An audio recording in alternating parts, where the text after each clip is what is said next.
I see nowadays I'm paranoid, hooded up, ducking out the way that the cameras point. Disgraced by the tabloids, cause they say we don't have a choice. But who are they to tell us what's fact from fiction? A rise in gas emissions, see rash decisions, malnutrition and maddie pictures. They say it'll change when they catch the villains. Well, with Saddam it didn't. Still Bin Laden's hidden, it don't make a scrap of difference. The UN still dictate to the Palestinians. Tanks are driven and relieved of their ammunition. Bombs ain't bad for business. 17 years and now half of Iraq is missing. Do not be surprised by bombs in the pipeline. Watch when the time's right. You're gone bye-byes. Welcome to the zeitgeist. Modern day Einsteins. All seeing eye signs. Stay within the guidelines. The ID card ain't far from the microchips they plan to implant inside your wrist. And what really are alliances are dominant nations. They're calling the council on foreign relations. Get used to the fact they got troops in Iraq, and they're gonna be there till they removed all the gas. The larger degrees have commander-in-chiefs and private militaries that are armed to the teeth. Men in white coats that shoot particle beams, annihilate any single target they please.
Ladies and gentlemen, David Icke. Thank you. Thank you very much. Thank you. Thank you. Thank you.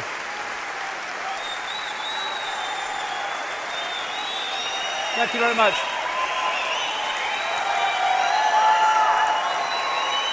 Thank you. Thank you. Thank you very much. Well, what an amazing day, what an amazing event. We've got people here from India, Finland, Sweden, Canada, America, and all over Britain, and all that stuff. Iceland, yeah.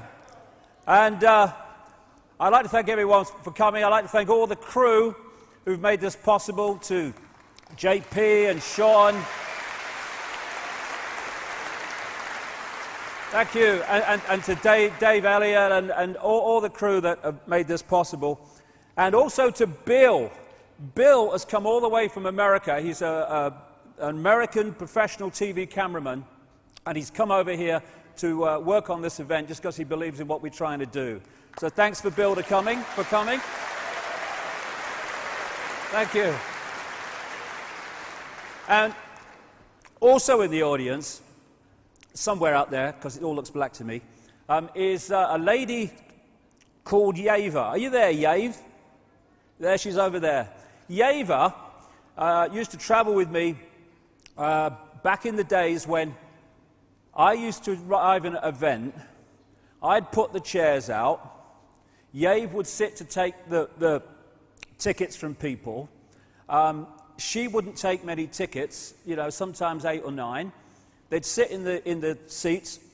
I'd talk for hours, and then they'd leave, and I'd put the chairs out, and me and Yave would go and have a little chef or something, saying, "What's it all about, Yave? What's the point, Yave?" Well, this is the point. Because if you keep going and keep passionately moving forward for what you believe in, the tide or the sea does tend to open. It's when you think, "Oh, no, big problem, feel sorry for myself, I'm out of here." And on that very subject, before I start, 37 years ago, this month, I met a lady called Linda, who has been my rock ever since. Right to this day, she's the one that organized this event. And I stand on the stage and do the words, but she makes it possible by working her socks off day after day, week after week. And I'd just like to take this opportunity to acknowledge the fantastic work that she's done and the contribution she's made to my life, never mind to the work that we're trying to do. So thank you to Linda.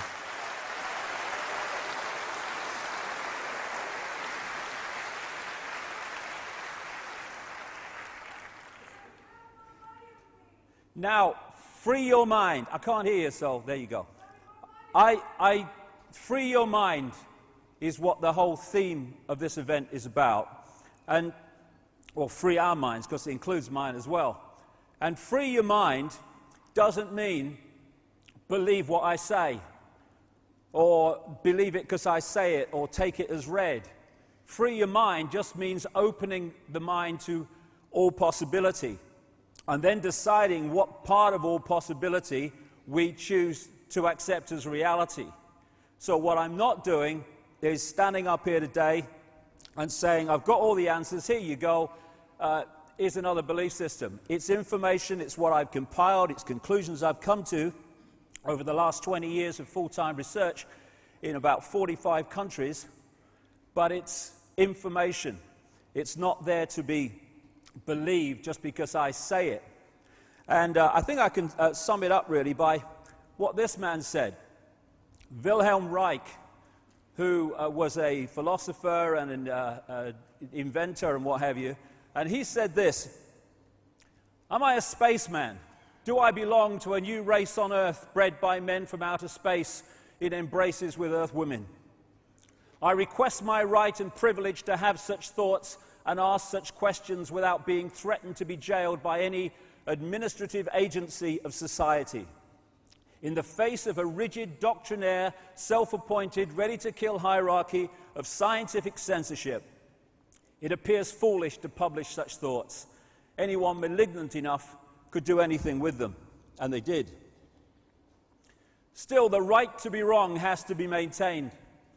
We should not fear to enter a forest because there are wildcats around in the trees. We should not yield our right to well-controlled speculation.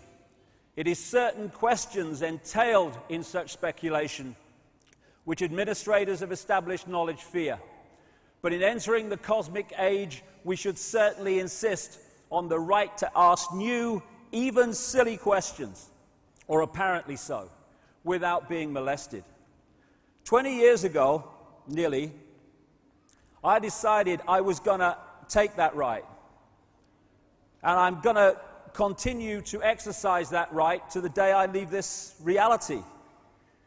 Because if we don't defend or express our right to go into these areas that are beyond the norm, then we put ourselves in the prisons, the mind prisons, and therefore the physical prisons that those norms impose upon us. I would say this as well. This event today is not about demanding the right from authority to give us our freedom. My freedom all freedom is our natural and eternal right, not the gift of some dark suit or uniform to decide if it's going to give it to us or not.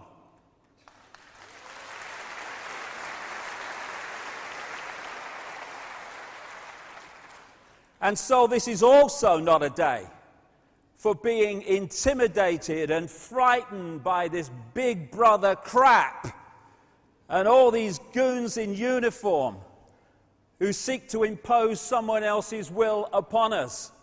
It's just about exposing the way they're seeking to enslave us so we can see the game and therefore not play it. In fact, my attitude to Big Brother can be summed up thus.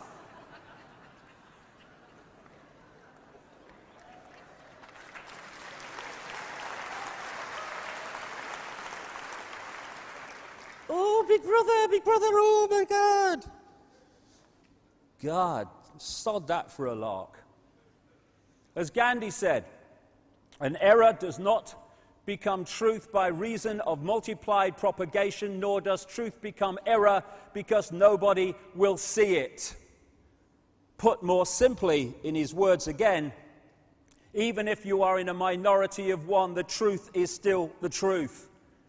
And throughout history, we have seen small minorities of people who have pointed out flaws in the norm of belief, or at least questioned it, who've turned out to be so right that now with hindsight we go, how could anyone ever believe the earth was flat? Or that if you went far enough you would go off the edge. But people did, and it was the norm of the time. And we have norms now that are just as blatantly stupid, with not even the benefit of hindsight, the benefit of what we know now. This is today's flat earth. The fact that we live in the cutting edge of human evolution, the cutting edge of how far humanity has come,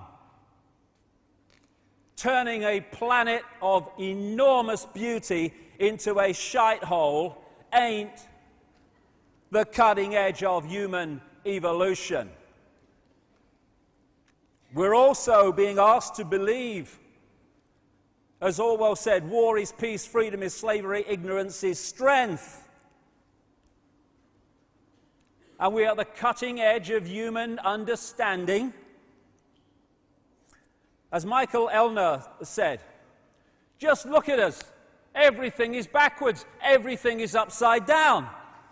Doctors destroy health, lawyers destroy justice, universities destroy knowledge, governments destroy freedom, the major media destroys information, and religions destroy spirituality.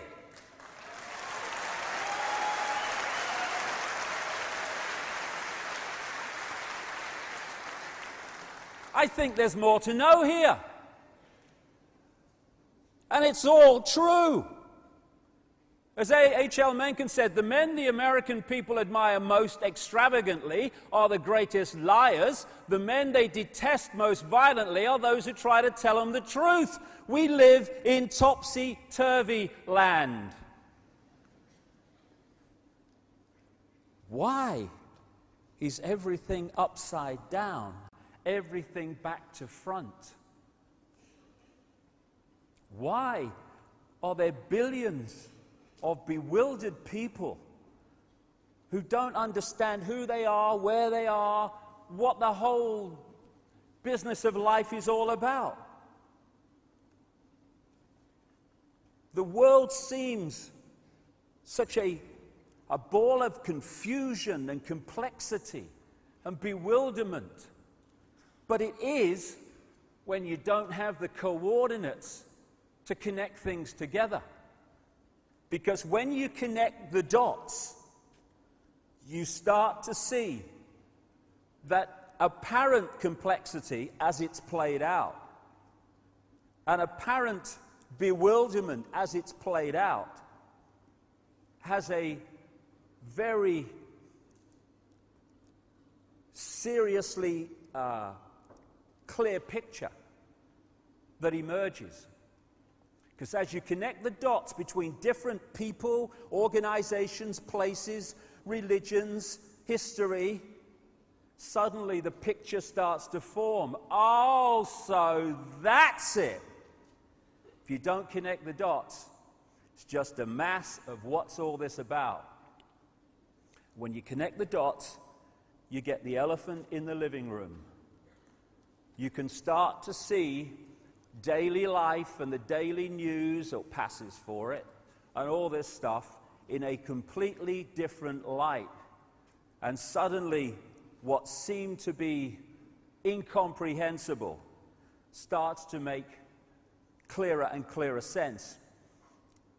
And that picture, as the dots are connected, the debts too, it's all part of it, is that there are two prime realities that we are experiencing. We're experiencing the movie. That's the movie version of reality that we're given by the mainstream media, by what passes for education, and all the other sources of mainstream information, which explain away events in the world in a certain way. But behind that, it becomes clearer as the dots join up that there is another agenda behind that, which the movie is simply there as a cover story to obscure and hide. And the foundation of that cover story, or the foundation of that secret agenda, is to get billions of people on this planet to wear a mask and play out a false identity that they don't even know is false. You know, we can talk about banking scams and political scams and secret societies, and we should and we will later on as we go through this. But what those involved in the research of all this whole conspiracy stuff, I feel, need to appreciate is if that's as far as you go and no further, then you too are playing a kind of movie, because you are looking at how it's playing out instead of the real foundation from which this whole conspiracy is based. And that is manipulating people to believe they're something they are not and to forget what they really are.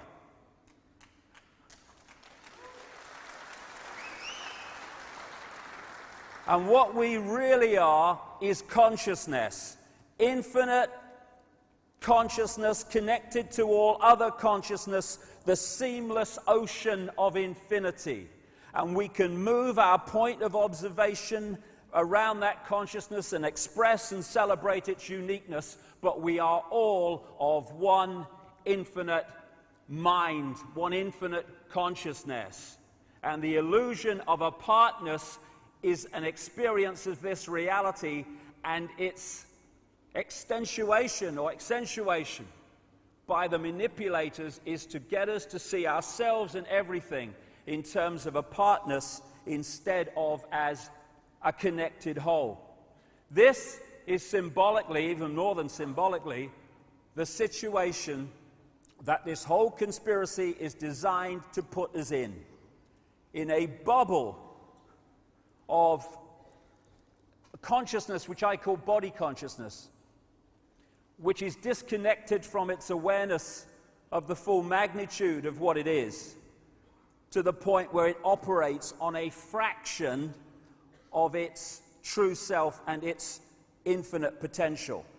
So in that sense, you can get all that has been, is, and ever will be reading the frickin' sun and believing the date. That's how deeply disconnected we can get.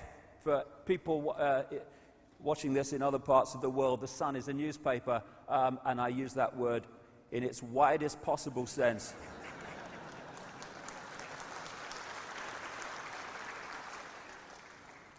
You know, my brother said to me years ago, he said, you know, Dave, what's it all about? He said, you're born. He said, and then you kind of get older, and then you die. I mean, what's it all about? I mean, what is it all about? We're born into this world. We go through these kind of situations of going older and doing this and doing that and doing the other. And then we get older, and loads of people in the world, vast numbers of people, it's a struggle and it's an effort and it's a daily grind, and am I going to survive another day? And then at the top there, oh, you know, what will God think of me? You know, I mean, it's a great line, isn't it? Hey, you know, some travel agent on some other dimension. Hey, great vacation holiday, mate. What you do is you go into this dimension, you're born, you struggle all the way through it, lots of emotional upheaval. Then you get older and your body starts to break down. And then some guy on a cloud decides if you're going to go and sit next to him or if you're going to go to hell and stoke the fires forever. I mean, you think, yeah, I'll have 2 tickets, wouldn't you? What's it all about? I mean, there's got to be something else. If there isn't, I'm out of here and I'm staying. So, we are struggling to understand the world because we don't have the coordinates, which I'll come to. And it's obviously a world with some major problems in terms of its operation and the way it's run. Doctors destroy health. Doctors destroy health because health is not about health, it is about wealth. It's the transnational drug corporations controlling the medical system, so the scalpel and the drug is the only response, overwhelmingly, to human dis-ease. And, you know, some of the side effects of these drugs, if you've ever been to America and listened to the drug adverts is one after another in America. They pay for American television, these things. And because of the law there, they tell you what the drug does, or supposed to, and then they have to reel off all the side effects.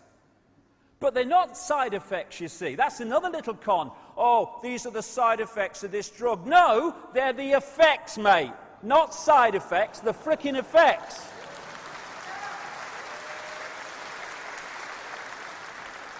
And I was watching one, this is a true story, last year. I was watching one, and it was for a form of Viagra, right? And it said, it told you what it was going to do, treat erectile dysfunction or bloody something. And then he starts reeling off breathlessly, trying to keep the money down, all these side effects. And this is not kidding you. He said at the end, and if you have an erection for more than 4 hours, consult your doctor immediately. Said it. And I'm sitting there watching the telly, and I'm thinking, what's he going to do?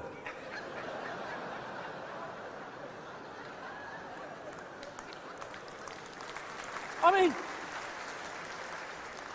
excuse me, doctor, I've got this problem. What do you want me to do? The world's mad. God, I tell you what, if I had an erection for 4 hours, I wouldn't consult a doctor. I'd thank bloody God, me. 3 hours, 55 minutes, bigger than my bloody record already, I'll tell you.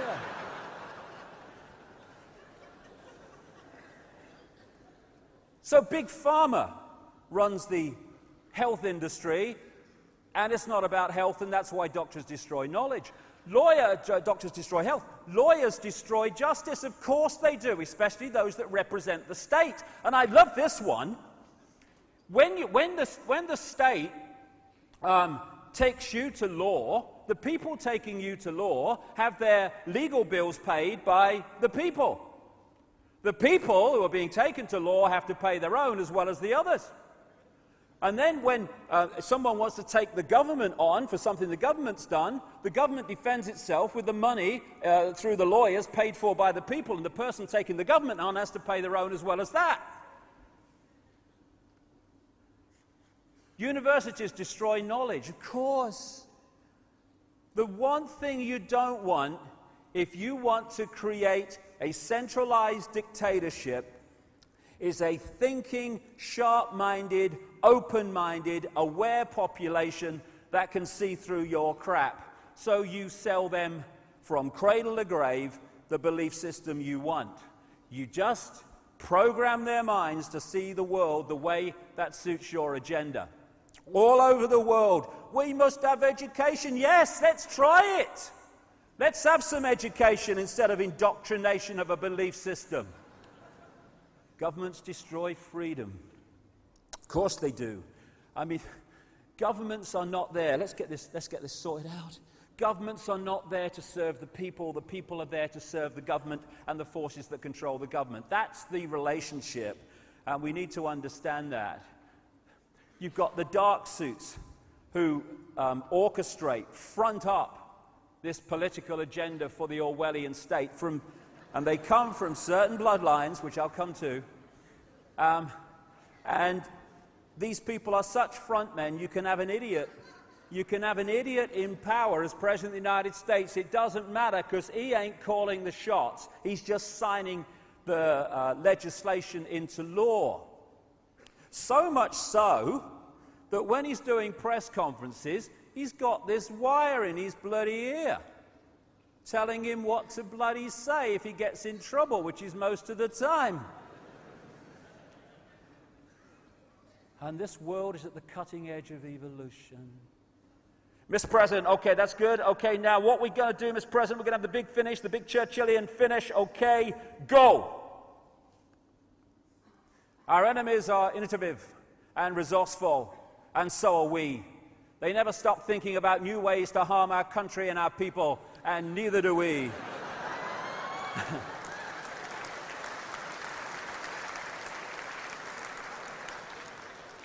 Did you get that? Did you get that, Mr. President? True quote. And now we have the choice between three people who are all controlled by the same force. It's called democracy. Which front man or woman do you want? There you go, cross there.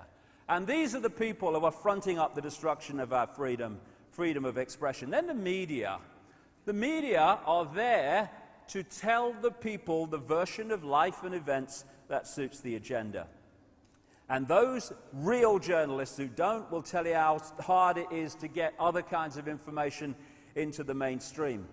And the worst kind of censorship is self-censorship, where you know it ain't worth crossing that line because A, you'll get yourself in trouble, and B, it won't get in the paper or on the news, so you edit yourself. That's going on all the time. Religions destroy spirituality. Get into this in the second half. All the religions come from basically the same source, and they're worshipping the same gods that the secret societies worship. And what my father used to call bricks and mortar religion is there to enslave the minds of the people and divide and rule the people, not to open people to the true infinite magnitude of who they are. You can't say that! Pope will go mad! Couldn't give a shit, mate.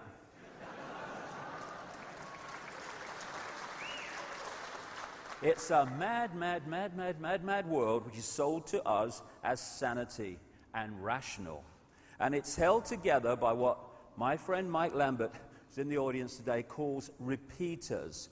People just repeat facts because they've heard them from someone else, and then it becomes conventional wisdom, conventional knowledge, and everyone believes it. As Oscar Wilde said, most people are other people. Their thoughts are someone else's opinions, their lives are mimicry, their passions are quotation.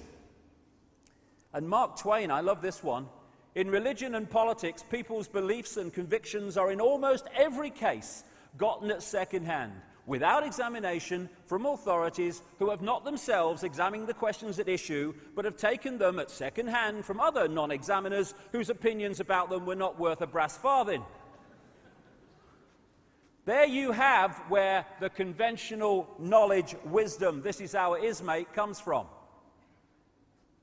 It's a war on the human mind and human perception so we see the world and ourselves in ways that allow this conspiracy to go on. And also, society is structured to keep us busy, busy, busy, moving, moving, moving. Oh, mortgage. Oh, my God, rent. Oh, my God, job. Oh, my God, what's happening? Oh, it's a credit crunch. Oh, my God, food prices. So no one goes, oh, so that's what's going on, because you're too busy trying to survive. That's the idea. And it starts with the kids now, younger and younger. Oh, you've got to pass this exam. You've got to pass this exam. Oh, my God, what will happen? Oh, you've got to get good grades. Oh, my... Hey!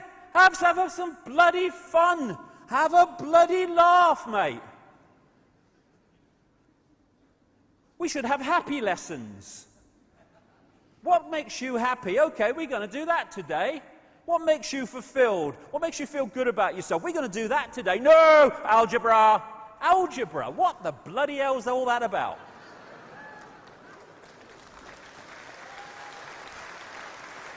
I could never work it out. I never tried, really. What does X equal? Couldn't give a shit, mate. Whatever you say. Ain't bothered. I've lived 56 years, right?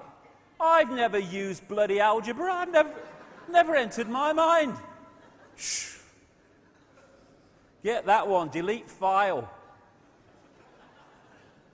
So we have this world of apparent confusion because of the way that it operates. We turn out shite that we don't know what to do with. We reach a level where we can create amazing technology, and we use that technology to pepper bomb cities full of civilians. And you know, we've at the cutting edge of evolution. We can kill more people in one go than ever before. Hey! Isn't it great to be human? And this is what we do in the name of freedom. We think it's okay for children to sign their names on bombs which end up on children just like them in the Lebanon. But we don't want to talk about that. Hey, here's a game show. Watch this. Shut up. Hey, honey, quick. She's going for the car. Quicker the bloody better, I say. People around the world get bigger while people die because they've not enough to eat. Massive amounts of food available, thrown away, while others, I've seen this live once, it's unbelievable. People living off rubbish tips to survive. But we don't want to talk about this. Oh, no. Hey, quick, honey. There's a picture of Paris Hilton naked in the back of a car. Quick. Was that the car that lady just went for? Watch this. Shut up. Don't let's talk about this and get all moral about it. Let's talk about Janet Jackson's breast at the Super Bowl. Hey, the moral fiber of America is collapsing. Oh, no, that's the moral. This is fighting for peace. This is just collateral damage. Don't worry about it.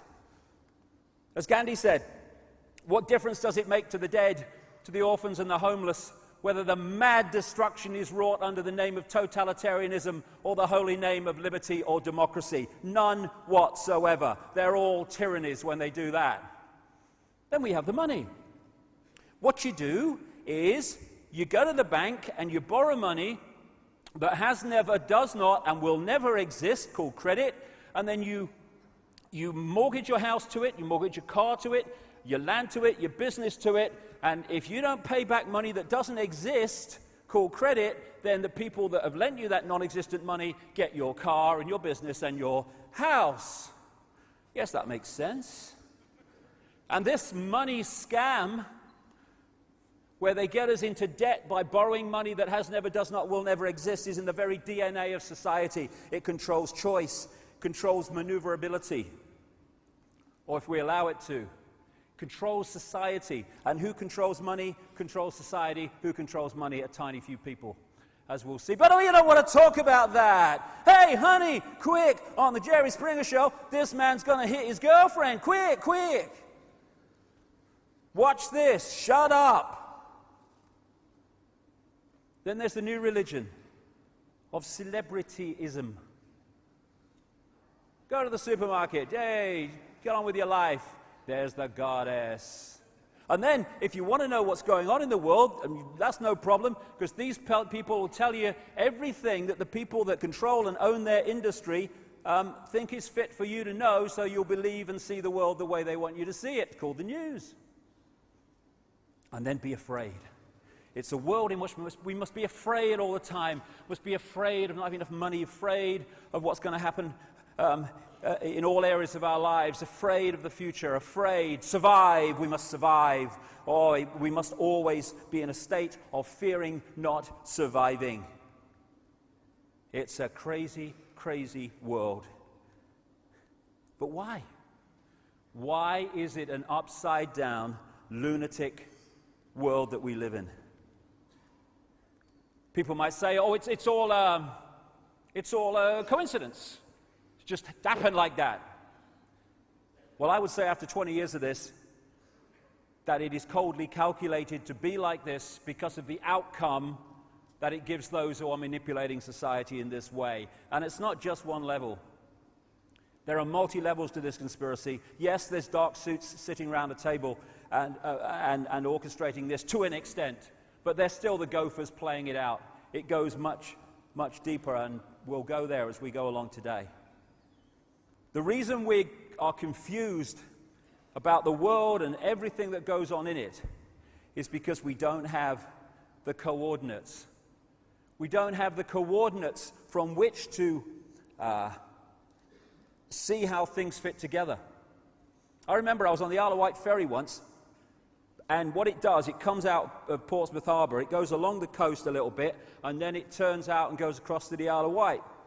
Well, it was so foggy on this day that you couldn't see the land here, as you normally could. So you're going along, and you just see fog. And after a while, it seemed to me and others that it was just going straight. And I thought, this sodding thing's going to France. What's going on? And I said to one of the crew, what's happening? This is not going the right way, is it? And the next thing you know, the Isle of Wight pier appeared in front of us. It had actually gone absolutely the right way. But because I didn't have the coordinate in which to make sense of that, I was completely lost in the direction I was going. That was so symbolic of the way it works. So I'm going to go through a lot of coordinates today. Because when the coordinates are put into place, then what happens becomes, or what is happening becomes totally blatant as the dots connect. It's a duck. You're a journalist, aren't you? Yes. How did I guess? Coordinate number one. Who are we? How few people kind of seem to ask that question, in my experience anyway.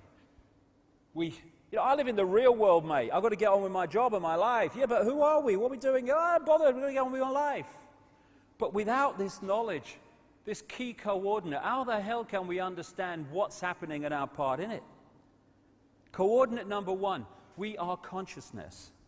We are not the body we think we are. And the idea is to put us in these eggshells of consciousness, and it's a doddle if we don't hold on to an understanding or have an understanding of who we really are and the magnitude of it. Quote from one of my books, only when we know who we are can we know freedom. Of course. Unless we know the nature of reality and who we are and our part in it, how can we understand the world if we don't understand the reality that is the world? No wonder we're bloody confused. What is reality? How about that question? Oh no, that's just for scientists, it's not for you. Watch the football. Nazi propaganda minister, Goebbels. It thus becomes vitally important for the state to use all of its powers to repress dissent, for the truth is the mortal enemy of the lie, and thus, by extension, the truth becomes the greatest enemy of the state. And the truth that is most suppressed, the biggest lie of all of them, on which all the others are based, is it's all an illusion. This physical world is not physical, it's not even out there, it's in here. It's a holographic projection. So come to as we go along. It's an illusion of physicality, an illusion of solidity. We are consciousness. And it's so easy to trick the brain to see reality in ways that are not actually what it's looking at. This is this amazing bloke who draws pictures on flat pavements, and yet the mind reads them, the brain reads them as three-dimensional. Does some great stuff. There's another one. We can look at that as, 7 compartments, or we can see that as a box. Depends on how the brain reads it. These color reds are both the same, but because of their interaction and placement with other colors, they look totally different because the brain reads them differently. We are decoding reality, and how we decode it decides the reality we experience. Major, major point we need to understand. Einstein, reality is an illusion, albeit a persistent one. Why it's a persistent one we'll come to before we finish this first section. But reality is an illusion, and we need to understand that. We think that we are physical bodies, and that's who we are. I'm Ethel Jones, Charlie Smith, I'm a taxi driver, I'm a doctor, whatever. No, no!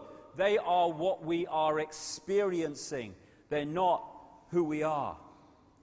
There are many multiple levels to us. This is just one that allows us to experience this reality. If I want to pick that up, my consciousness could not pick that up because it's vibrating too quickly. It's not in sync in the frequency range of that, so I couldn't do it. I take on this outer shell that operates within the frequency range that I want to experience. Now I can interact with it. Simple as that. We are consciousness working through a physical body. All life is consciousness and energy, animating holographic forms, including plants, everything. We are consciousness. I was in the bath the other day, playing with me duck or something, and I got this picture in my mind, real clear, and my great friend Neil Haig, a brilliant artist, and anytime you see a picture with this style throughout this next 7 hours, it's from Neil. He's out the front there if you want to talk to him. And he painted this for me when I told him what I saw. And basically it's this. This is consciousness, symbolically, that infinite consciousness that we are. And I saw an eye appear in the consciousness there, and out of it came this telescope. And it was looking into this world that we're experiencing. And as the telescope appeared, so it morphed into a human body. And that's what the body is. It's a telescope that allows consciousness to experience this reality of apparent division, and have the experience of that. But we've got trapped in the belief that that is the totality of who we are. Consciousness and the body interact during an experience here, but the body is not who we are. It's interesting, this energy field we call the aura, whatever, you have energy coming down through the top of the head and out and going the other way, and it's like an electrical burst of energy going through the body, which throws out this electromagnetic field that we call the aura. And interestingly, when you do the same with electric wire, you put a current through the wire, it throws out an electromagnetic field. And in the same way that this happens to us, so it happens to the earth, because everything is a reflection of everything else and works in basically the same way. And this combination of the genetics of the body and the electromagnetic field I call body consciousness. And we have a choice of connecting that body consciousness level of our experience to the great infinite all that is, in which case we will have access to a massively expanded level of awareness and perception and be able to see through what we can't see when we're stuck in the body reality. Or, and that's what this is basically, this eggshell I talk about, it is the body consciousness, the auric field working directly through the body. And if we get isolated in that, then our level of reality perception and what we can perceive and expand our mind to understand is massively suppressed. And this is the situation that we face in this world. People who are infinite consciousness operating at the level of body consciousness. And that's exactly where the manipulators want us. Because if we are not connecting out there and getting our insight, inspiration, intuitive knowing from out there, then where do we look to get a fix on who we are and what's happening in the world? We look that way, through the ears and the eyes. And who's controlling that information? Those that control the media, education, etc. Gotcha.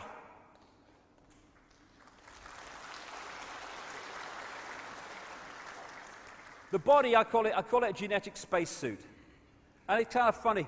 You know, if you were on the moon with someone and an astronaut started thinking he was his spacesuit, I mean, crikey, can you imagine? Hey, Houston, we've got a problem. Bill thinks he's his spacesuit. He's bloody mad because he's not his spacesuit. Yeah, but we think we're our spacesuit. And what would there be in that situation on the moon? There would be chaos. Well, that's why there's chaos here, because we believe we're our spacesuit. That's what makes racism so insane. It's like saying, oh, I'm better than you because my spacesuit's different colour. Bloody ridiculous. But the cutting edge of human knowledge, so why should I complain?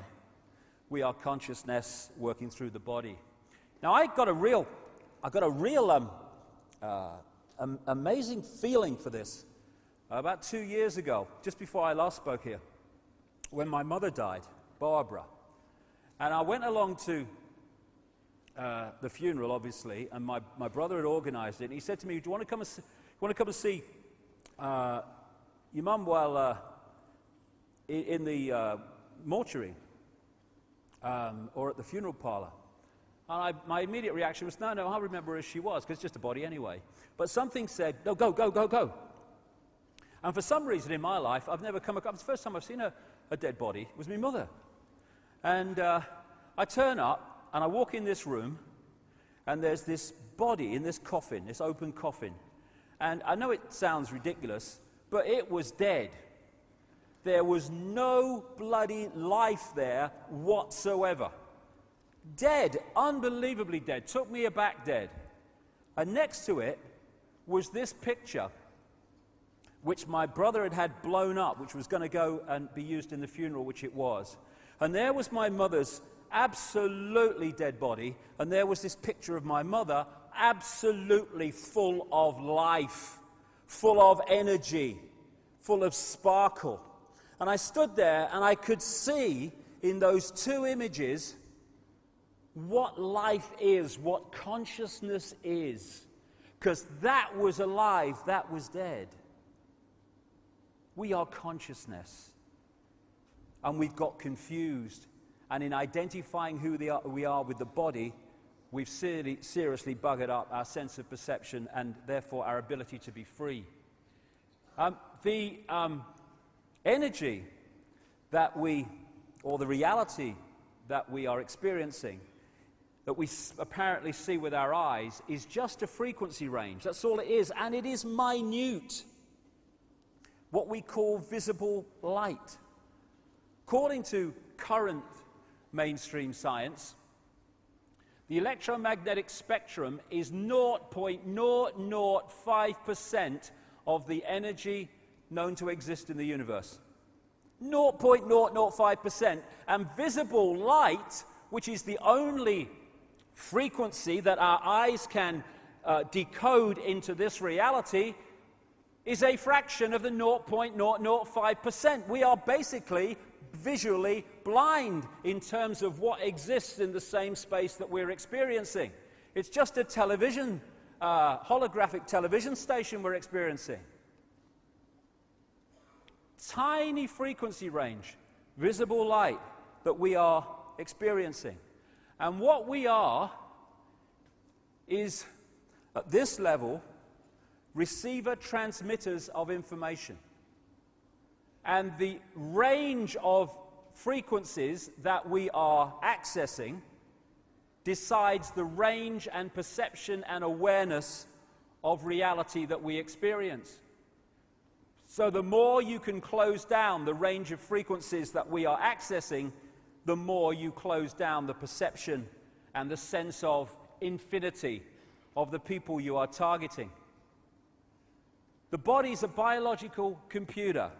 Biological in the sense that, unlike a desktop computer, it has the ability to an extent to think for itself and work things out for itself. That's what we call evolution on a physical level. The computer is constantly receiving information, vibrational information from its environment, and it is reacting to that. It does it all the time. If we go into a place where it's cold, it will react to that. Where it's hot, it will react to that. And it's the same with things like animals, that over a period of time, their environment changes. That information is being received by the computer and analyzed by the computer, and it's making changes. And if those environmental changes, habitat changes, happen slow enough, that is why you see animal bodies evolve to fit the new environment. But if it happens really quick, we call it extinction because it can't change fast enough. It's a computer working. And we are receiving vibrational information which we're decoding into this reality. Get into that more shortly. We are interacting with this infinite consciousness, but how much of that consciousness are we reacting to with? That depends on the range of frequencies we're accessing. And we're a bit like a dodgem car in a fairground.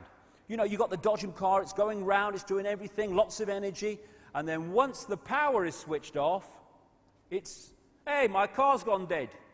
Yes, because its energy source is gone, and that's what we call death. Not death at all. It's the movement of consciousness out of this reality. That's all. What we call near-death experiences have enormous amounts of common stories about what they experienced when they left the body and then were returned when their body was revived. Stories that support massively what I'm saying here today about the fact that we are consciousness and the body's just a vehicle. They talk about going through the tunnel into another reality and how limitation disappears, how the emotional intensity disappears, because a lot of that emotional intensity, if not all of it, is body consciousness. This is what one near-death experiencer said about what he experienced when he left the body. Everything from the beginning, my birth, my ancestors, my children, my wife, everything comes together simultaneously. I saw everything about me and about everyone who was around me. I saw everything they were thinking now, what they thought then, what was happening before, what was happening now. There is no time, there is no sequence of events, no such thing as limitation, of distance, of period, of time, of place. I could be anywhere I wanted to be simultaneously. That is who we are, and we need to remember it so we can sort this place out.